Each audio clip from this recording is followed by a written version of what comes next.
Ingon sila, maho-maho daw ang mga babae.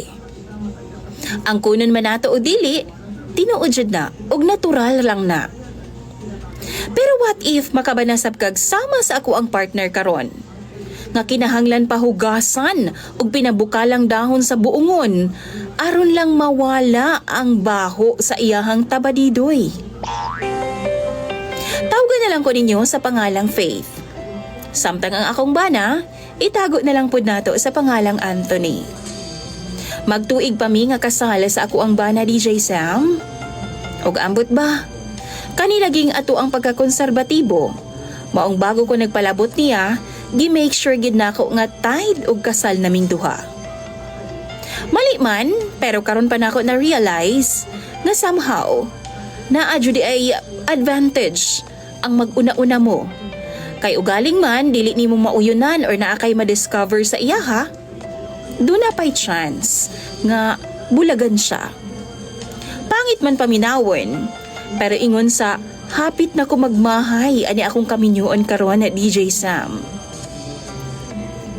Tuig 2022, nagkauyabing duha ni Anthony. Pinaagi sa chat kay damit lang man ako siya, pinaagi sab sa social media. Teacher siya DJ Sam, maong wa jud kay duda sa iyang pagkatao. Buutan sab siya og hilig og mga bata. Kaniadtong uyab pa mi, napansin ako siya nga naa jud siya di kaaya-ayang amoy. Pero ginabaliwala lang nako, kay syempre lalaki gud siya. Singtanon man na sila, maong di jud malikayan nga manimaho. Unlike nato mga babae nga strikto kaayo tapag abot sa hygiene. Apan wa na ko damha DJ Sam.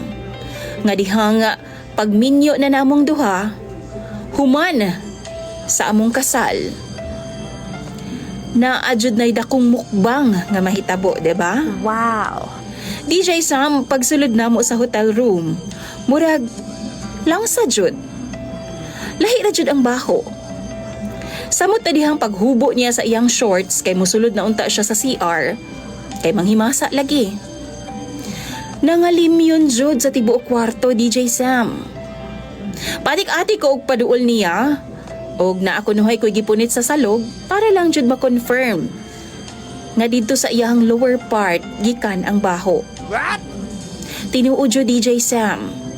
Naa jud sulod sa iyang shorts ang baho. Bahog patay jud siya. Abi pa gani na akong nakaigit siya sa iyang shorts DJ Sam tungod sa amo ang long day. Pero dili man siya bahog itats, kundi amoy lang sa jud siya. DJ Sam, basin makaingon mo nga pisot ang akong bana. Pero dili, tuli kaayo siya. Napansin ako nga bisan manghimasa siya DJ Sam, na agihapoy baho. Actually, gipangutana jud nako siya ni adtong tungura. Naging honest ko sa iya ha, kay asawa naman ko niya.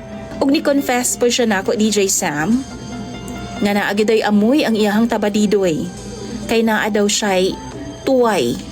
Wala ko masayod ana nga kondisyon na DJ Sam. Basta kay kung tinuod man, baho gid kaayo siya. Ug aron dili siya ma-offend ni adtong gabi una, ipagbigyan ako siya.